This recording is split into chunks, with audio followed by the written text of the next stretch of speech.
Wait, he was leaving, then froze at her arm. What exactly did he recognize? He almost missed it. That's the part that stays with me. Not the question, not my mom's voice, not even what happened after. Just that moment, that tiny pause where he almost walked away. Are you safe? Before we continue, please hit the like button, subscribe to the channel, and turn on the notification bell for updates. It sounds like a simple question, right? The kind adults ask without really expecting an answer. But the way Officer Reeves said it, it didn't feel casual. It felt targeted. Like he wasn't asking the room, he was asking me. Let me rewind a few seconds. The door was already open. My mom, Angela Moreno, 38, always composed, always in control, stood in the doorway like she owned the situation, like nothing could possibly be wrong. Behind her, just slightly out of view, was me, Lila Moreno, 15. I wasn't hiding exactly, but I wasn't trying to be seen either. You ever stand in a way where you hope no one notices you, but also kind of wish someone would? Yeah. That. The officer stood on the porch, calm, steady, mid-30s maybe, his badge read Reeves. Evening, ma'am. We got a call about some yelling. A neighbor. Of course. My mom didn't hesitate, not even a second. Oh, that? She's just being dramatic. She didn't even look at me when she said it. Let me ask you something. If someone answers a question before it's even asked, doesn't that feel a little off? Officer Reeves nodded slowly, like he'd heard that exact sentence 100 times before. She's just being dramatic. It sounded practiced, polished, like a line she'd used before. Because he shifted his gaze past her, right at me. Not aggressively, not suspiciously, just directly. Hey, he said, softer now. I need to hear it from you. Are you okay? And just like that, everything inside me tightened. Because this was the moment, the one I'd imagined before, the one where someone actually asks. But here's the thing no one tells you. Being asked doesn't make it easier. It makes it harder. My mom finally looked at me then. Not obvious, not dramatic, just a quick glance. But it was enough. You learn to read those looks. And that one said everything. Don't. So I nodded. I'm fine. 2 words. That's all it took. And just like that, it should have been over. Officer Reeves held my gaze for a second longer. Long enough to make me uncomfortable. Long enough to make me wonder if he believed me. Then he nodded. All right. That was it. He turned, started stepping off the porch. And I remember thinking, that's it? That's how it ends? My mom relaxed instantly. I could feel it without even looking. Her shoulders dropped, her breathing changed. Crisis over. Just like always. But something didn't sit right. Not with him. You could see it in the way he moved slower now. Less certain. Like a piece of the puzzle didn't fit. He reached the edge of the porch. Paused. Just for a second. Then he turned back. Actually, my stomach dropped. His eyes moved not to my face this time. Lower. To my arm. I hadn't even realized what I was doing. The way I was holding it. Too close. Too tight. Like I was protecting something. Can I just check something? He asked. Calm, careful, but different now.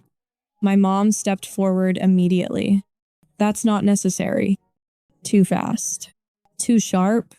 And that's when everything shifted. You could feel it. The air. The silence. The weight of that moment. Because this time, he didn't move. He didn't leave. And for the first time since he knocked on the door, it felt like he was actually seeing me. He should have left. That's what was supposed to happen. He asked a question. He got an answer. Case closed. So why didn't he go? Can I just see your arm for a second? The question hung there. Not loud, not aggressive, but it didn't move. My mom laughed. Not a real laugh. You know the kind, short, sharp, meant to shut something down. Oh my God, seriously? She bumps into things all the time. She's clumsy. Clumsy. That word again. It had followed me for years. Bruises? Clumsy. Scratches? Clumsy. Anything that didn't make sense? Clumsy. Let me ask you something. If someone tells the same explanation enough times, do you start believing it? Or do you just stop questioning it? Officer Reeves didn't laugh. Didn't even smile. He just watched, and that was the part that made everything feel off. Because most adults, they accept the first answer. They move on. He didn't. I understand, he said calmly. I'd still like to check. Not a demand, but not a suggestion either.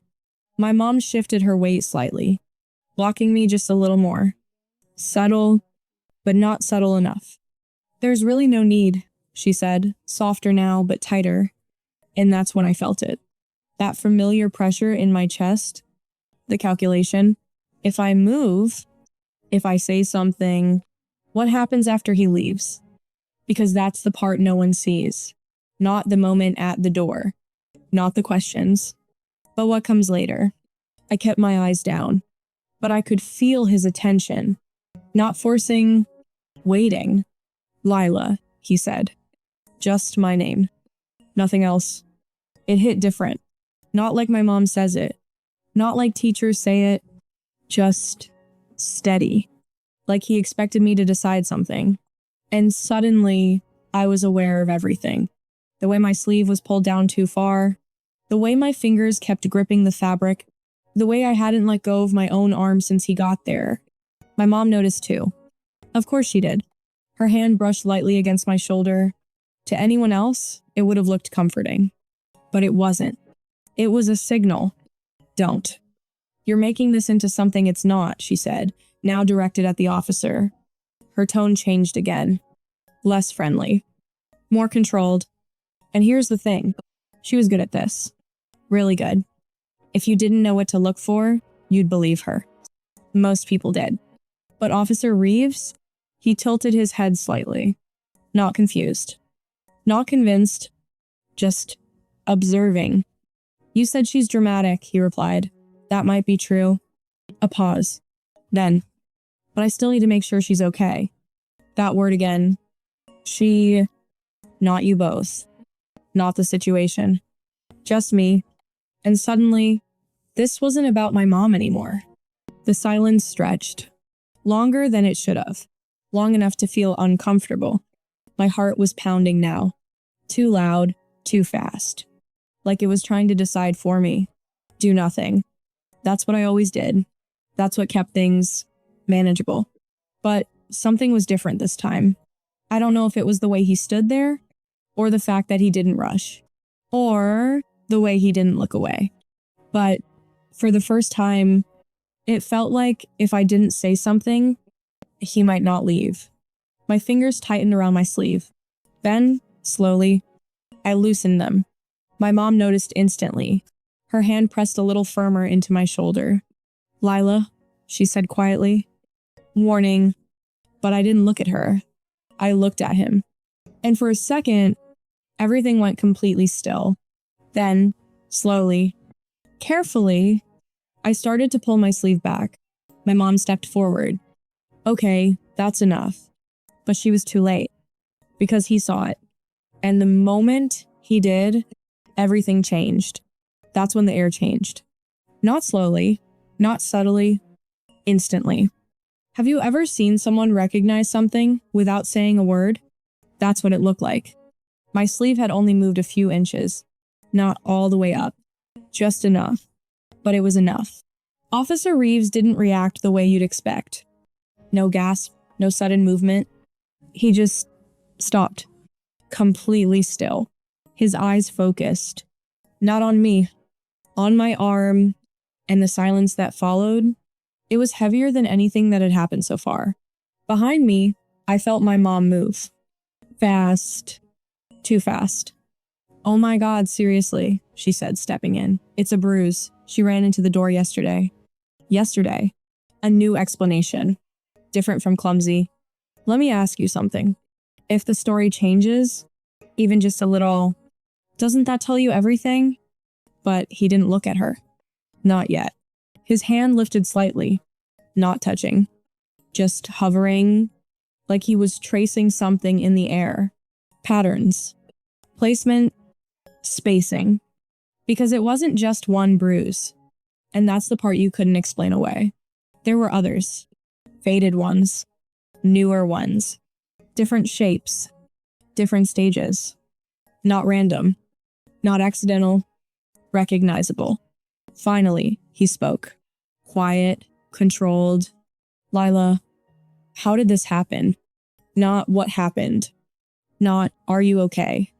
How my throat tightened. Because now the question was different. And so were the consequences. I told you, my mom cut in quickly. She's clumsy. She bruises easily. Her voice was sharper now. Less polished. More urgent. Still, he didn't look at her. Lila, he said again. And here's what's strange. He didn't sound suspicious. He didn't sound angry. He sounded certain, like he already knew the answer, and just needed to hear if I would say it. My mind was racing. Not about what to say, but about what happens after. Because moments like this, they don't end at the door. They follow you into the next hour. The next day, the next argument, my voice cracked. I stopped. My mom stepped closer. Too close. That's enough, she said, her tone no longer friendly at all. You're making her uncomfortable. But that wasn't true. Not entirely. What made me uncomfortable was that for the first time, someone wasn't backing down. Officer Reeves finally looked up. And when he did, he didn't look at me. He looked at her, and something in his expression shifted. Not confusion. Not doubt. Recognition. Like he'd seen this exact situation before. Maybe more than once. Ma'am, he said slowly. Measured. Careful. I've seen this before. And just like that, everything cracked. My mom froze. Only for a second. But it was enough. Because up until that moment, she had control of the conversation, of the narrative, of me. And now, that control was slipping. You're overreacting, she snapped, but there was something new in her voice. Not confidence, not control, fear. Officer Reeves didn't respond right away. Instead, he reached slowly toward his shoulder, pressed his radio. That small action, it felt louder than anything else. Because now, this wasn't just a conversation anymore. Unit 12, he said calmly. I'm going to need another officer at my location. Back up. My heart dropped. My mom's expression changed again. Vast. Calculating. Are you serious right now? She said. You're calling backup over a bruise?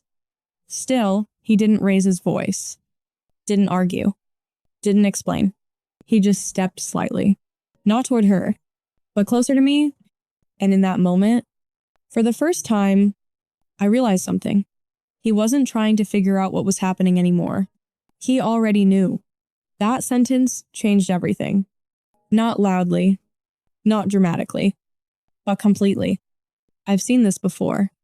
What does that even mean? At the time, I didn't fully understand it. But my mom did. Because the second he said it, she stopped talking. Not arguing, not explaining, not controlling the situation anymore. Just watching him. And that's how I knew. Something had shifted in a way that couldn't be undone. The radio on his shoulder crackled softly. Copy that. Unit en route. Backup was coming. And suddenly, the space inside our doorway felt smaller, tighter, like the walls were closing in. Officer Reeves didn't rush. That's the part I remember most. He didn't escalate, didn't accuse, didn't even raise his voice. He just adjusted his stance. Slightly, but that small movement, it placed him directly between me and my mom. Not obvious enough to start a confrontation, but clear enough that I felt it. A barrier. Lila, he said gently. And this time, there was something different in his voice. Not just concern. Not just curiosity. Certainty. I'm going to ask you something again, he continued, and I need you to answer honestly, okay?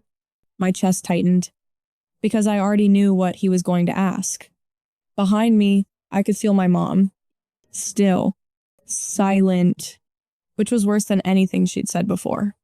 Do you feel safe here? There it was. Same question, but not the same moment. Let me ask you something.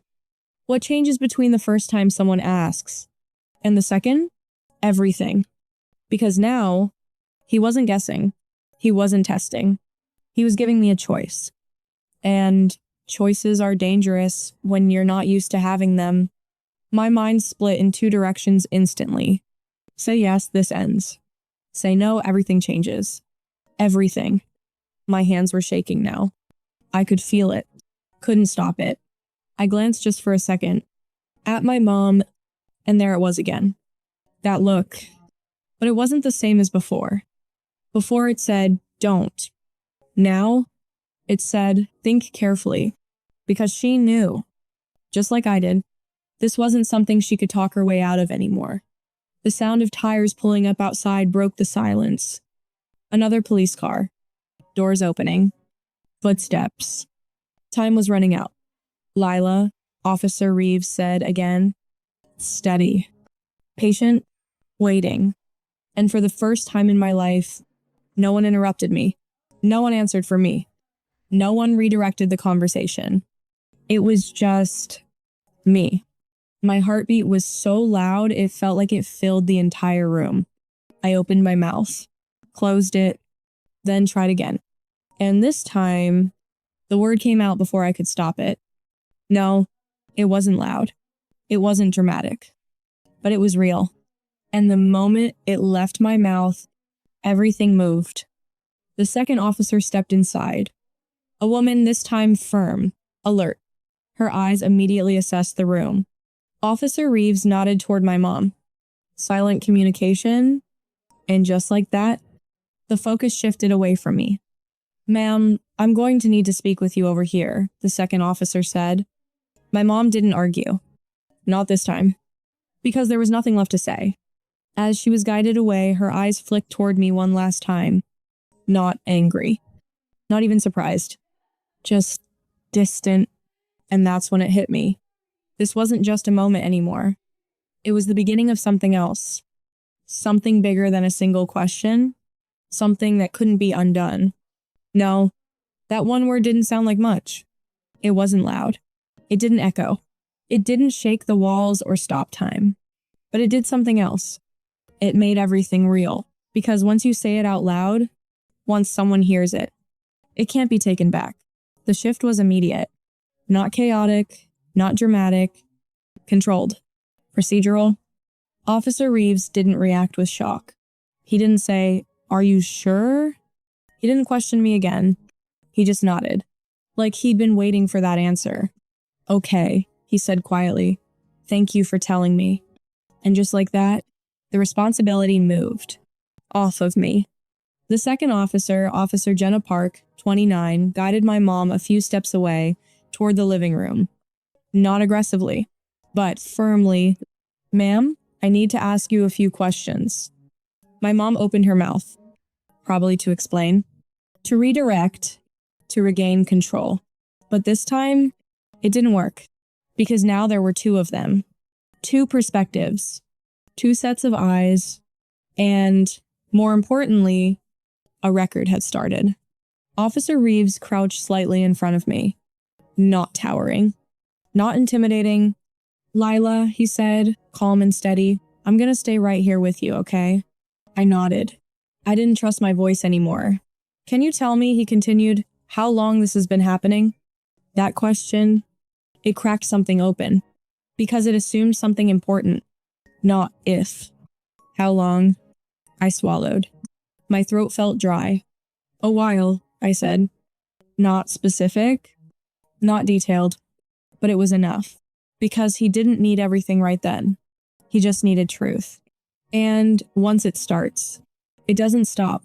Within minutes, things move quickly. Faster than I expected. Another call. Another unit. Then, paramedics. That part surprised me. I'm fine, I said automatically, because that's what I always said. But Officer Reeves shook his head gently. I know, but we still want to check. And this time, I didn't argue. They looked at my arm first, then asked if there were others. I hesitated, then nodded. That's when it became undeniable, because it wasn't just one bruise. It never was. Different stages of healing, different placements, patterns that told a story I never said out loud. And the professionals? They knew how to read it. Meanwhile, across the room, my mom's voice had changed again. Not calm, not controlled, defensive. You're blowing this out of proportion. She bruises easily. She's always been sensitive. The same phrases, over and over. But something was different now. No one was agreeing. Officer Park was writing things down, asking specific questions, repeating details. And every time the story shifted even slightly, it was noted. That's the thing about truth. It doesn't need to change. Eventually, Officer Reeves stood, walked over, spoke quietly with Officer Park. I couldn't hear everything, but I caught enough. Pattern consistent, multiple stages, minor present, minor. That word, it meant me. And suddenly, this wasn't just a situation. It was a case. Within the hour, everything was set in motion.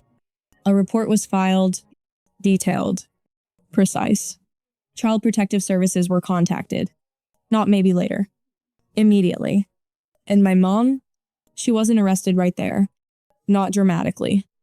Not like in movies. But she was informed, clear, direct. There will be an investigation. And for the first time, she didn't argue. Because there was nothing left to argue with. Too many eyes. Too many notes. Too many facts. That night, I didn't stay in that house. That part felt surreal. Like it was happening to someone else. They packed a small bag for me. Just essentials. Clothes. Toothbrush. A few things I picked without really thinking. Then they told me where I was going. My aunt, Sophia Moreno, 42, my mom's older sister. We hadn't seen her much in recent years. That always felt intentional. But when I arrived, she didn't ask 100 questions. Didn't overwhelm me.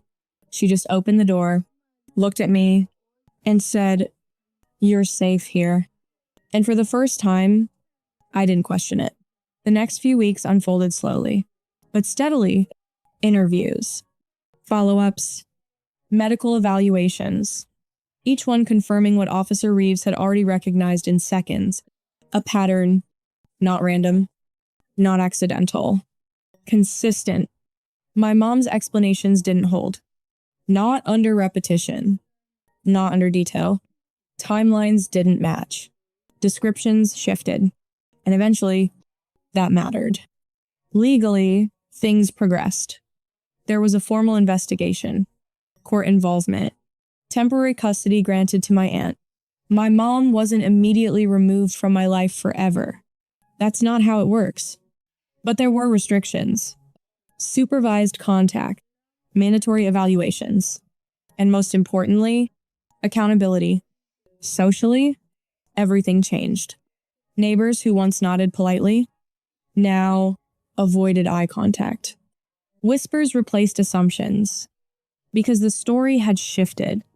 Not dramatic, documented, proven, and me, that's the part people expect to be dramatic. But it wasn't. Not at first. There was no sudden breakdown, no big emotional release. Just quiet, the kind of quiet that feels unfamiliar. Because there's no tension in it, no waiting, no listening for footsteps, no calculating what mood someone's in, just space. Real space. And slowly, things started to change. I spoke more, not all at once, but little by little. Answered questions without looking at someone else first. Stopped apologizing for things that weren't my fault. Even small things, like rolling up my sleeve without thinking. That one surprised me. I didn't realize how automatic hiding had become until I stopped doing it. A few weeks later, I was sitting at my aunt's kitchen table, homework spread out in front of me, sunlight coming through the window, no tension in the room, no pressure, just normal. And out of nowhere, I thought about that moment, the door, the question, the pause, the almost, because that's what it was. He almost left. If he had, nothing would have changed. Everything would have stayed exactly the same. And no one would have known. But he didn't. He stopped. He looked closer. And that was enough. Not everything changed instantly. Not everything was fixed overnight. But something important did change. Someone saw. Someone recognized it. And this time, they didn't walk away. That's what stayed with me. Not the questions, not the reports, not even the outcome. Just that moment. The one where he could have left, but didn't. He almost walked away. How many do not stop? And what happens when no one does?